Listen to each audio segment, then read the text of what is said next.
Halo semua, assalamualaikum. Balik lagi sama aku. Pertama, seperti biasa, aku mau ngucapin terima kasih buat kalian yang udah subscribe, yang udah nge-like, yang udah komen segala macem. Jadi untuk video kali ini, aku mau bahas soal istilah-istilah bahasa Jerman lagi, tapi edisi Ramadan. Jadi kayak khusus istilah-istilah yang orang pakai buat apa? Yang biasa dipakai pas Ramadan gitu.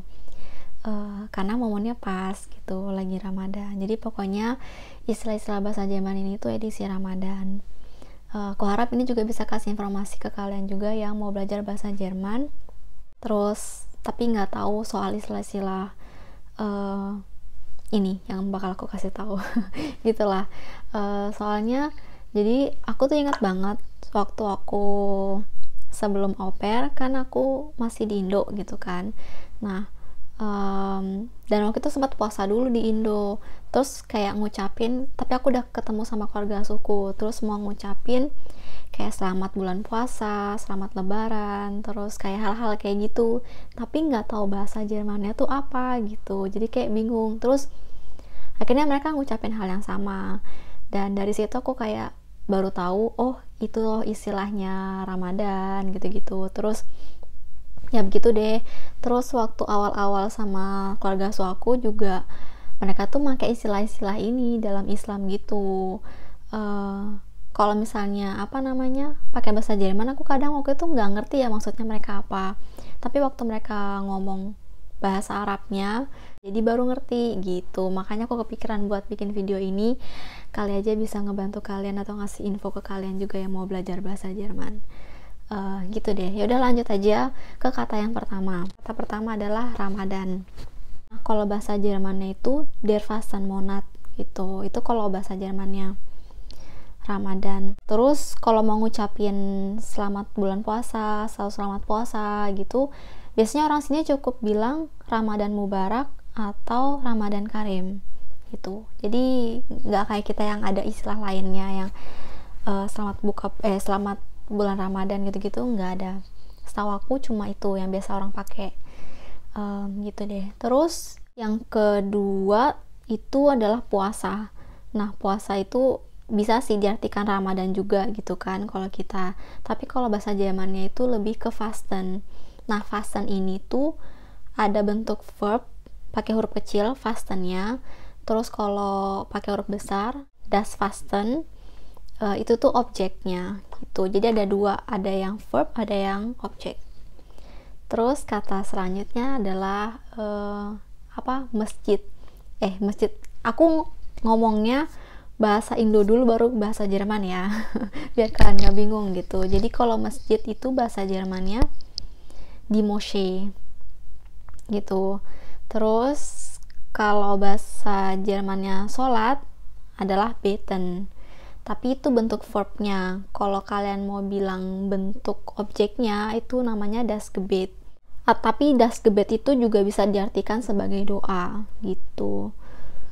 Ya begitulah. Terus selanjutnya fajar atau sholat subuh. Kalau bahasa Indonesianya kan sholat subuh gitu. Terus kalau bahasa Jermannya itu das Morgengebet gitu. Jadi kalau sholat subuh orang Jerman itu bilangnya Morgengebet. Terus selanjutnya adalah zuhur atau ya sholat zuhur ya kalau kita bilangnya ya. Nah, kalau bahasa Jermannya itu das Mittagsgebet.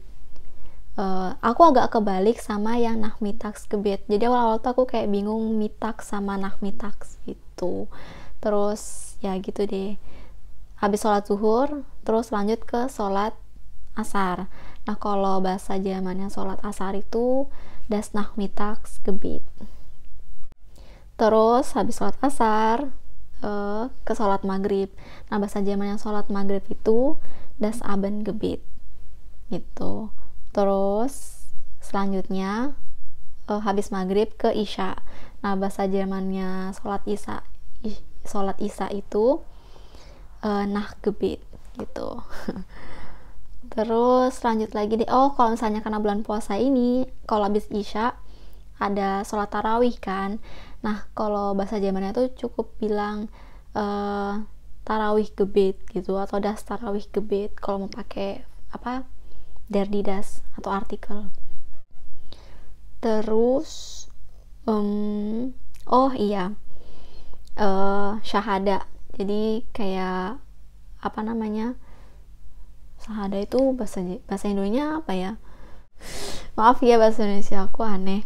Pokoknya itulah bahasa Jermannya itu das Bekenntnis. Jadi kalau misalnya ada orang mau pindah agama ke Islam terus mau ngucapin 2 kalimat syahadat, itu tuh namanya das Bekenntnis. Jadi syahadanya itu namanya itu kalau bahasa Jermannya, ngerti kan? Terus zakat. Nah, kalau bahasa Jermannya zakat itu ada 2. Yang pertama das Armensteuer atau die Armenspende gitu. Bisa dua-duanya tuh sama artinya. Itu artinya zakat. Terus haji. Nah, kalau bahasa Jermannya haji atau pergi haji itu biasanya Pilgerfahrt. Tapi Pilgerfahrt itu lebih kayak general gitu. Misalnya kalau Kristen itu kalau kayak hajinya ada juga kan namanya apa sih? Taulah maksud aku. Nah, itu general gitu loh kalau bilang Pilgerfahrt. Jadi kalau misalnya kalian mau bilang kalian mau haji ke Mekah atau mau melakukan haji ke Mekah, lebih baik kalian kayak lebih ngejelasin atau ngerinciin bilangnya Pilgerfahrt nach Mekah gitu. Terus kata selanjutnya tuh Al-Quran. Nah, bahasa Jerman Al-Quran itu der Koran. Terus kalau misalnya kiblat, bahasa Jermannya itu die Qiblah. Nah, kalau bahasa aku jadi kayak kamus ya di sini. Ya udahlah, yang penting kalian dapat info kan gitu. Buat belajar lah, jadi kalian dapat verb baru sama kata-kata baru atau nomen baru dari aku gitu buat edisi Ramadan. Ya begitulah. Terus selanjutnya Ka'bah. Kalau bahasa Jermannya Ka'bah itu di Ka'bah. Di Ka'bah. Nyebutnya gimana sih? Einfach bilang Ka'bah gitu, di Ka'bah. Kalau salah maafin ya. Terus kalau rakaat. Nah, rakaat itu biasanya mereka cuma bilang rakaat gitu. Itu aku nggak nemu apa der didasnya sih, tapi biasanya kalau jamak itu biasanya di gitu. Jadi sowieso kan rakaat biasanya nggak ada 1 rakaat doang, biasanya 2 lebih kan gitu. Jadi cukup bilang rakaat. Jadi A-nya kurang 1. Terus kalau zikir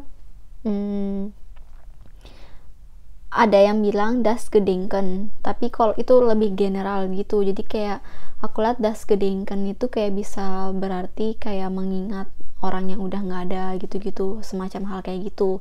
Nah, kalau misalnya mau lebih rinci zikirnya orang Islam itu kalian bisa bilang das Gedenken an Allah gitu, atau kalian bilang das Gebet aja tuh udah sama sih, memper gitu. Bisa kalian pakai juga buat zikir gitu. Tapi kalau mau pakai yang lebih Jerman, das Gedenken. Terus yang selanjutnya itu kalau kalian udah pernah denger nih, kayaknya bahasa Arab juga, iftar atau buka puasa gitu. Nah, kalau mau bahasa Jermannya itu bisa juga bilang das Fastenbrecher gitu. Tapi biasanya orang sini iftar aja kalian udah bisa pakai gitu, mereka kebanyakan tahu.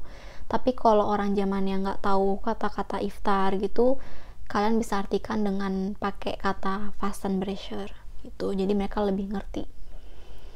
Terus yang selanjutnya tuh sahur. Nah, sahur ini sama sih, bisa juga kalian pakai kata sahur atau suhur gitu, karena itu lebih memper ke bahasa Arab ya gitu.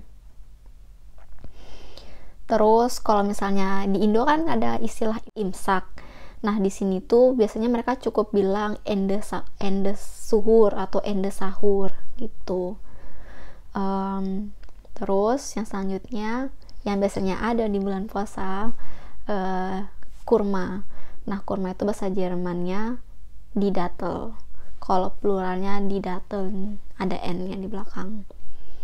Terus kalau udah kalian tahu itu semua, biasanya kalau setelah puasa ada yang namanya Idul Fitri atau Lebaran. Nah, kalau mau pakai bahasa Arabnya, mereka juga ngerti namanya Id, kayak kita Id Mubarak, Id Al-Fitri gitu.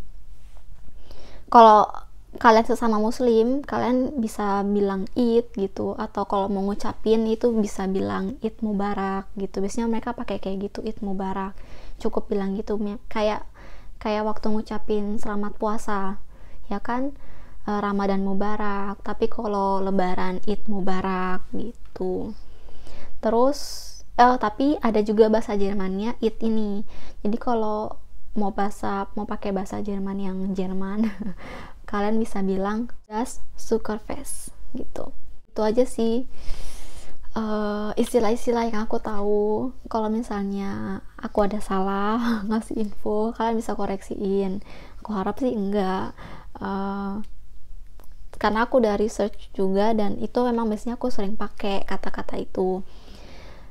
Terus kalau misalnya kalian punya istilah-istilah lain yang berhubungan dengan Ramadan, kalian bisa tulis di komentar.